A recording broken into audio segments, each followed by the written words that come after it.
세상에는 여러 가지 근심이 있습니다.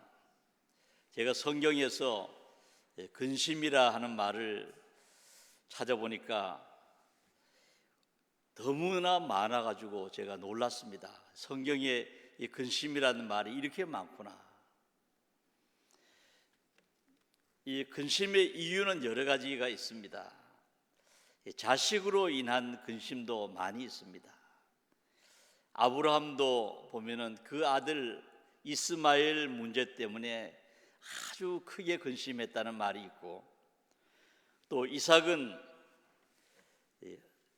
쌍둥이 아들 야곱과 에서의 문제로 근심을 많이 했습니다. 야곱은 딸 디나의 문제로 근심하였고, 자녀로 인한 근심이 믿음의 사람들에게도 많이 있었구나 하는 것을 볼 수 있습니다. 재물로 인하여 근심하는 사람도 있고, 인간관계 때문에 생긴 근심도 있습니다. 고난과 질병으로 근심하는 사람들도 있습니다. 잠언 17장 22절에 보면은 마음의 즐거움은 양약이라도 심령의 근심은 뼈를 마르게 하느니라 하는 말씀이 있습니다.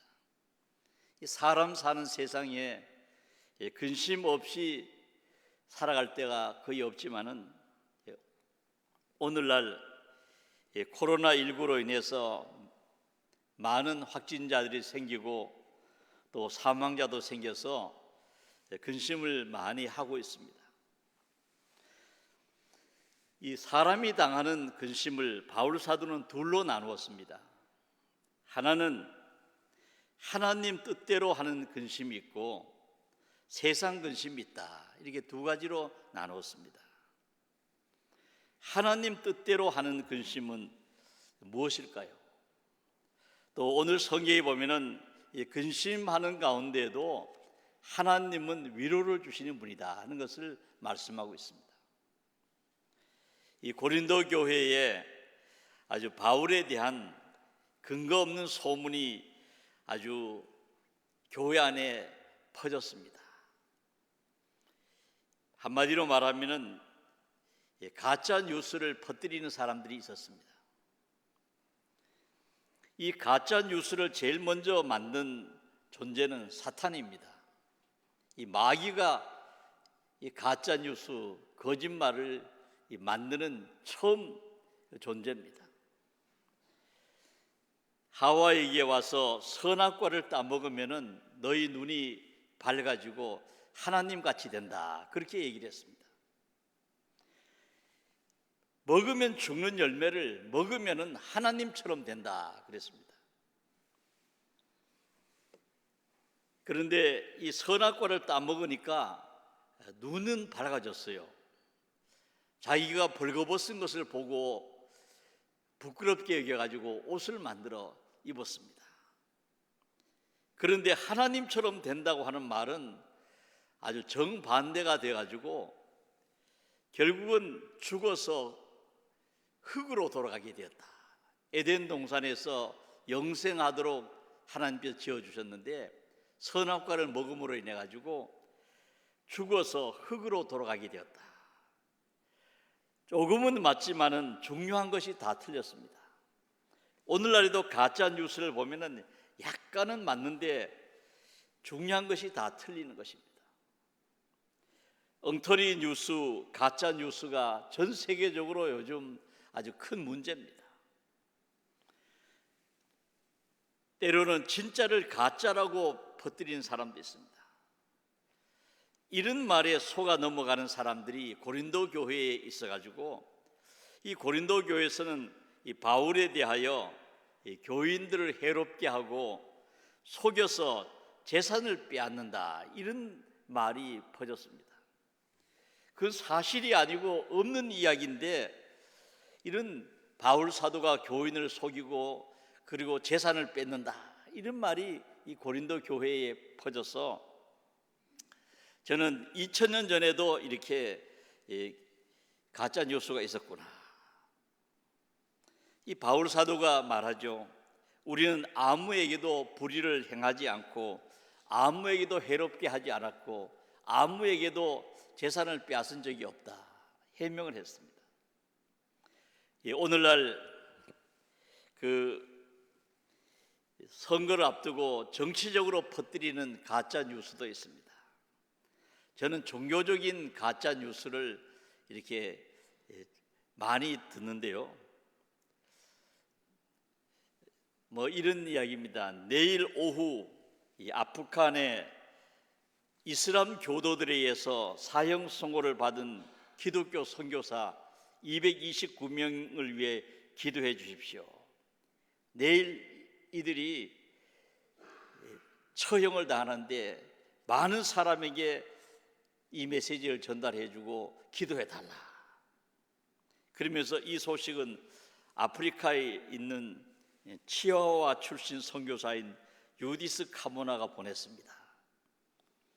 뭐 그 얘기를 처음 들으면은 이거 보통 문제가 아니란 말이죠. 그런데 이런 메일을 2016년에도 받고 17년에도 받고 18년에도 받고 19년에도 받고 금년에도 받고 해마다 이렇게 똑같은 그 내용이 이렇게 전달되는 것입니다. 누군가가 이걸 이제 가짜 뉴스를 만들어서 매년 퍼뜨리는 거예요. 그리고 보니까 아프리카에 있는 치아와 출신, 치아와라는 장소를 제가 다 찾아봤어요. 찾아보니까 아프리카에는 없고 멕시코에 있더라고요. 그리고 우리가 이런 참 기도하는 것은 좋지만은 그러나 이것은 옳지 않는 그런 가짜 뉴스를 또 이렇게 믿음을 포장해서 하는 것도 있습니다. 또 저도 이렇게 한 20년 동안 받은 또 가짜 메일 중에 보면은 뭐 남편이 참 선한 사람인데 세상을 떠날 때 200만 불을 유산으로 주고 떠났는데 이것을 좋은 일에 써달라고 했습니다. 어떻게 썼으면 좋을지 충고를 구합니다. 뭐 그러면서 그런 메일을 보내면서 영어로도 보내고 스페인어로도 보내고 이런 것을 저한테만 보낸 것이 아니라 뭐 선교사들한테도 보내고 그 선교사들이 그걸 받아가지고 너무 막 좋아가지고 200만 불이 잘하면 생길 것 같아요. 그리고 내가 10년 전부터 내가 받은 편지다. 우리가 이 시대에 보면은 믿음을 가장한 가짜 뉴스도 있습니다. 고린도 교회 안에 떠돌고 있는 가짜 뉴스는 바울을 음해하고 복음을 받아들이지 못하도록 하는 것입니다. 바울이 다른 사람을 속이고 재산을 뺏는다. 막 그런 말을 퍼뜨렸어요. 오늘날 보면은 이런 신천지가 교회 안에 들어와 가지고 추수꾼으로 위장교인이 돼 가지고 이 목회자들에 대해서 나쁜 말을 만들어서 퍼뜨립니다. 뭐 목사님에게 뭐 상처를 입었다, 뭐 어쩌다 그러면서 하는데 보면은 그런 이 거짓말을 하는 사람들이 있어요. 그것이 바로 이 신천지는 이 교회와 목회자들의 관계를 이간시켜서 통째로 그 교회를 신천지로 바꾸는 데도 있고 온갖 거짓말을 많이 해서 이번에도 보면은 뭐 어떤 그 뉴스에 보면은 32,000명을 누락시켰다. 각 교회에 침투한 그런 추수꾼들 명단을 안 줬다. 뭐 그런 말도 있고. 어쨌든 우리가 교회에서 나쁘게 말하는 사람들은 그는 교회를 위한 사람이 아닙니다. 본문 4절에 보면은 나는 너희를 위하여 담대한 것도 많고 너희를 위하여 자랑할 것도 많으니 내가 우리의 모든 환난 가운데 위로가 가득하고 기쁨이 넘치는도다. 이 바울 사도는 참 고린도 교회에 오랫동안 목회하면서 다른 지역보다는 이 에베소와 고린도에 오래 있었습니다. 이런 온갖 좋지 못한 소리를 들으면서도 바울 사도는 이런 환난 속에 위로가 있고 기쁨이 넘친다 그런 말을 했습니다. 이것은 사람이 주는 기쁨이 아니라 하나님께서 주시는 위로와 기쁨으로 인하여 그는 어려움 속에서도 그 하나님 주신 기쁨을 잃어버리지 않았다는 것입니다. 근심도 있었지만은 자랑거리도 있다 하는 것입니다. 그러면서 한편 말하기를 마게도냐에 이르렀을 때 우리 육체가 편안하지 못했다. 건강이 안 좋았다는 겁니다. 당시에 바울은 심령도 이런저런 좋지 못한 소리를 들었을 뿐만 아니라 또 건강도 좋지 못했다. 사방으로 환난을 당하여 밖으로는 다툼이요 안으로는 두려움이었다. 빼앗아갈 수 없는 기쁨을 가지고 살지만은 닥치는 환난이 너무 힘들었다는 것을 말하고 있습니다.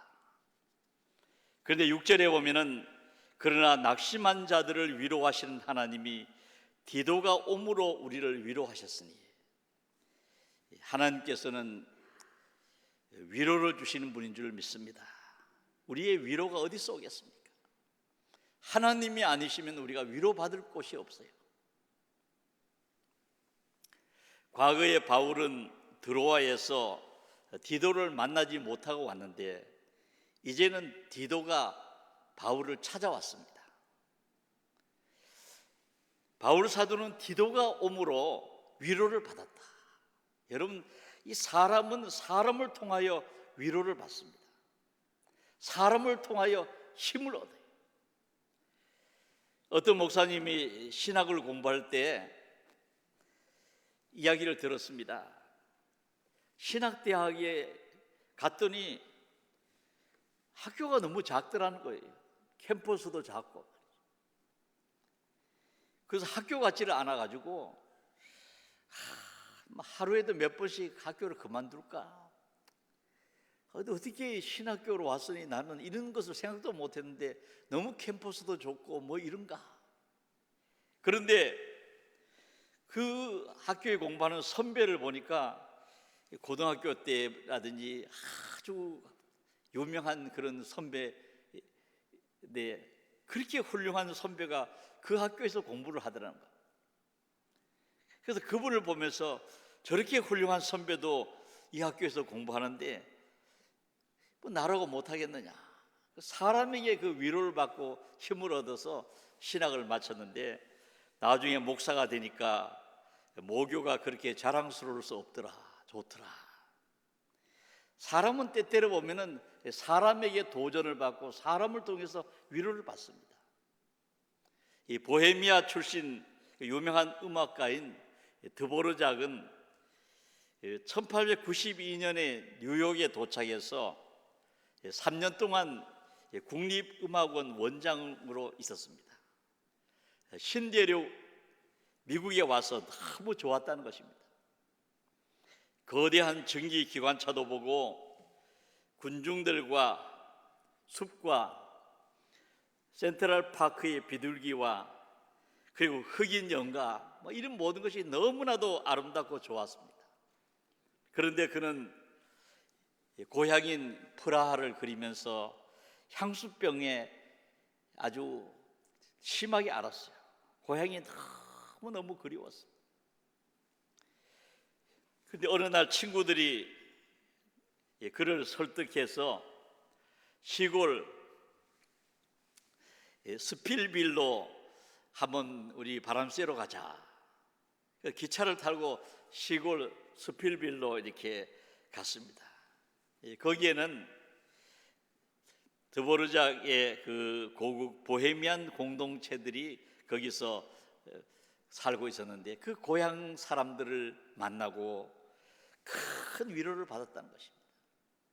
그 향수병을 이기고 그리고 거기서 위로를 받고 스필빌에서 작곡한 것이 유명한 신세계 교향곡이었다. 꿈속에 그려라 그리운 고향. 사람으로부터 위로를 받고 그리고 좋은 작품을 쓰게 됐다는 거죠.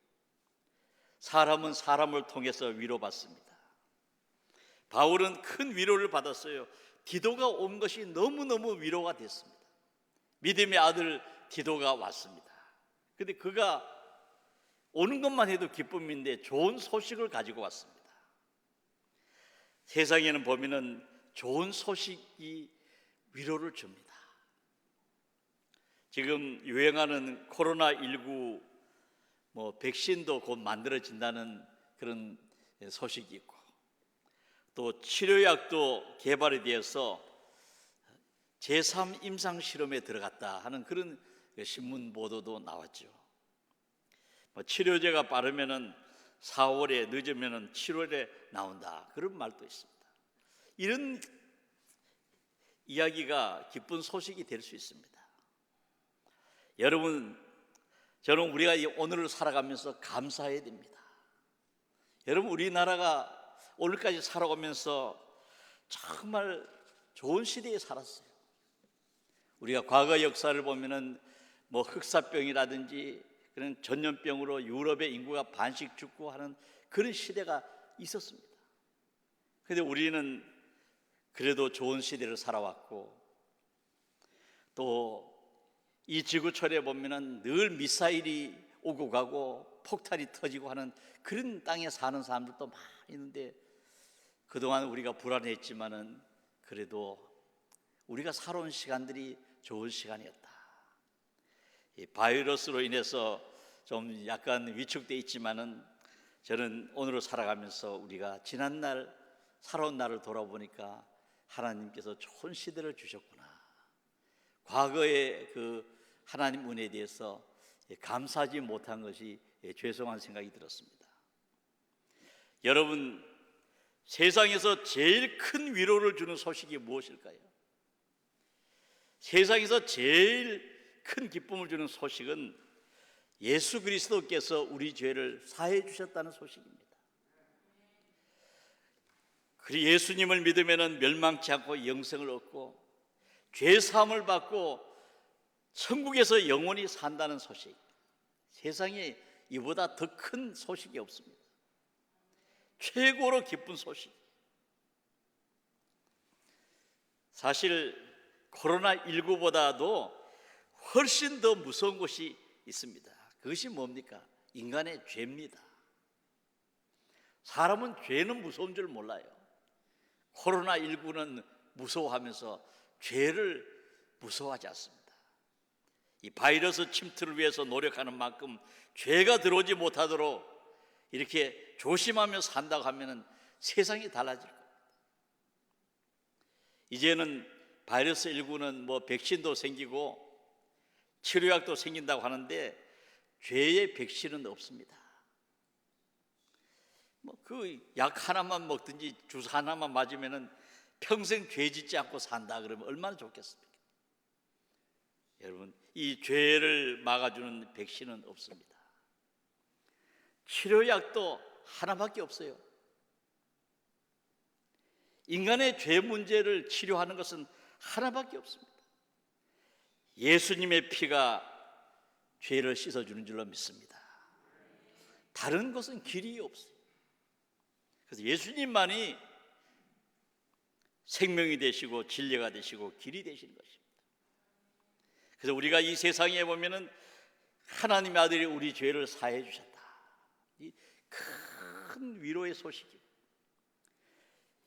죄를 지으면은 이것은 결과가 어마어마합니다.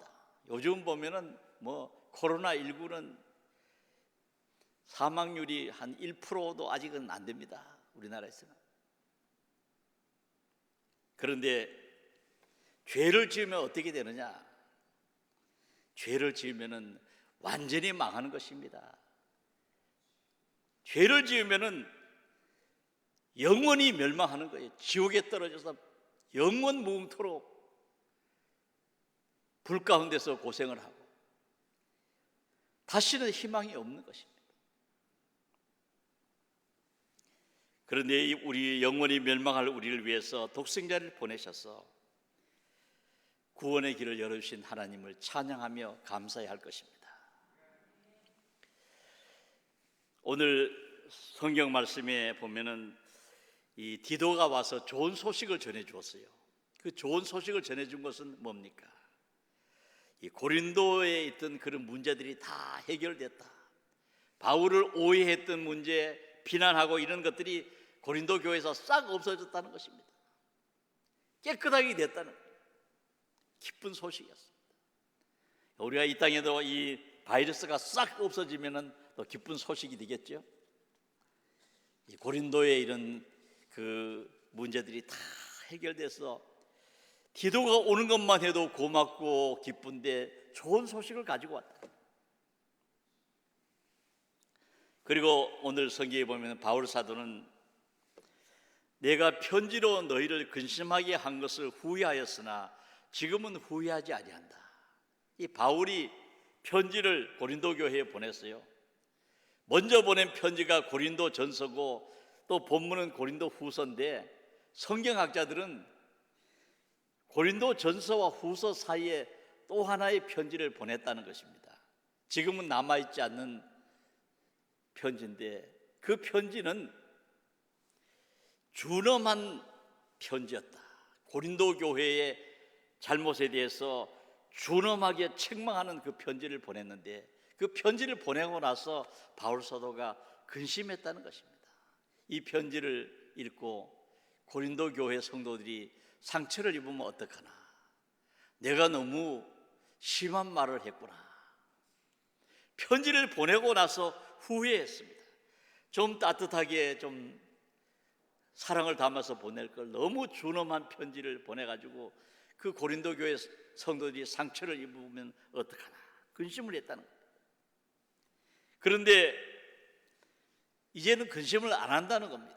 왜냐하면 그 편지를 읽고 난 다음에 고린도 교회가 자신의 잘못을 뉘우치고 회개하고 고린도 교회에서 그 근거 없는 비난을 하든 거라든지 잘못된 모든 것들을 뉘우치고 회개하고 그런 소식이 들리니까 주 안에서 근심했는데 그런데 결과가 너무너무 좋아서 바울 사도는 하나님 안에서 하는 이 근심은 후회할 것이 없는 구원에 이르게 하는 것이구나. 여러분, 느헤미야가 근심을 했습니다. 예루살렘 성이 무너진 채로 있고 그리고 성문이 불탄 채로 완전히 폐허가 되어서 있다는 얘기를 듣고 이 느헤미야가 그 소식을 듣고 며칠 동안 금식하면서 울면서 근심했습니다. 그랬더니 왕이 느헤미야를 보고 얘기합니다. 네가 병이 없거늘 어찌하여 얼굴에 수심이 있느냐? 이는 필연 내 마음에 근심이 있음이로다. 왕이 얘기를 합니다. 내가 알기로 너는 병이 없는데 어떻게 얼굴에 그렇게 근심이 있느냐? 그 옛날 페르시아에는 이 왕 앞에서 근심 띤 얼굴을 하고 있으면은 감옥에 보내든지 죽이든지 했습니다. 감히 왕 앞에서 얼굴을 찡그리고 있어? 옛날에는 왕 앞에는 억지로라도 웃고 있어야지 근심 띤 얼굴을 하고 있으면 안 되는 것입니다. 그런데 느헤미야가 예루살렘을 생각하니까 근심하지 않을 수 없어서 근심하는 얼굴로 있었더니 왕이 알고 얘기를 하는 것입니다. 네가 병이 없는데 어떻게 얼굴에 그렇게 수심이 있느냐? 틀림없이 내가 보니까 너에게 근심이 있구나. 성경 느헤미야가 떨었다는 것입니다. 하나님께 기도하고 사실대로 얘기를 했습니다. 그랬더니 왕이 느헤미야를 총독으로 세워가지고 네가 예루살렘에 돌아가서 너의 고국을 위해서 일하고 오너라. 하나님을 위한 하나님 뜻대로 하는 근심은 후회할 것이 없는 놀라운 열매를 주셨습니다. 여러분, 오늘날에도 보면 하나님 뜻대로 하는 근심이 있습니다. 바울에게는 보면은 하나님 뜻대로 하는 근심 가운데 하나는 나의 형제 곧 고륙의 친척을 위하여 내 자신이 저주를 받아 그리스도에게서 끊어질지라도 원하는 바로라. 바울의 형제 고륙의 친척들이 예수를 안 믿습니다. 그들이 구원받을 수만 있다면 내가 저주를 받아도 좋겠다, 그런 생각을 가졌어요. 얼마나 그가 고륙의 친척을 위해서, 구원을 위해서 마음을 썼는가를 알 수 있습니다. 여러분, 우리가 이 세상을 살아가면서 이런 좋은 근심이 있어요. 어떻게 하면은 내 가족을 구원할 수 있을까? 어떻게 하면 하나님 영광을 위해 살 수 있을까? 어떻게 하면 더 좋은 믿음을 가지고 살 수 있을까? 이런 근심에는 좋은 결과를 주십니다. 그러나 내가 어떻게 하면은 내가 영광을 받고, 내가 어떻게 하면은 내 욕심을 채울 수 있고, 나의 대적을 짓밟을 수 있고, 내가 어떻게 하면은 더 많은 것을 가지고 더 높은 자리에 올라갈 수 있을까 하는 그런 욕심에는 열매가 없다는 것입니다. 이 세상에 많은 근심이 있습니다. 욥은 이런 이야기를 했습니다. 내가 말하여도 내 근심이 풀리지 아니하고 잠잠하여도 내 아픔이 줄어들지 않는다. 욥이 고난을 당할 때 내가 말을 해도 근심이 사라지지 않고 조용히 있어도 이 고통이 줄어들지 않는다. 말해도 말을 하지 않아도 근심은 사라지지 않는다고 얘기를 했습니다. 시편 94편 19절에 보면은 내 속에 근심이 많을 때에 주의 위안이 내 영혼을 즐겁게 하시나이다. 세상에 다른 약이 없습니다. 주님의 위로하심만이 근심을 제거한다는 것을 말씀하고 있습니다. 오늘 바울 사도는 이 모든 것을 다 깨달은 사람은, 바울은 근심하는 자 같으나 우리 기독교인은 항상 기뻐하고, 가난한 자 같으나 많은 사람을 부유하게 하고, 아무것도 없는 자 같으나 모든 것을 가진 자로다. 저와 여러분은 이 하나님의 은혜 안에 있습니다. 세상을 살아가면서 근심을 하되 하나님 뜻대로 하는 좋은 근심을 하시고, 또 능력의 하나님을 의지하고, 또 하나님 기뻐하시는 믿음의 삶을 언제나 살아가시는 우리 성도님들 되시기를 축원합니다. 기도하겠습니다. 사랑의 하나님,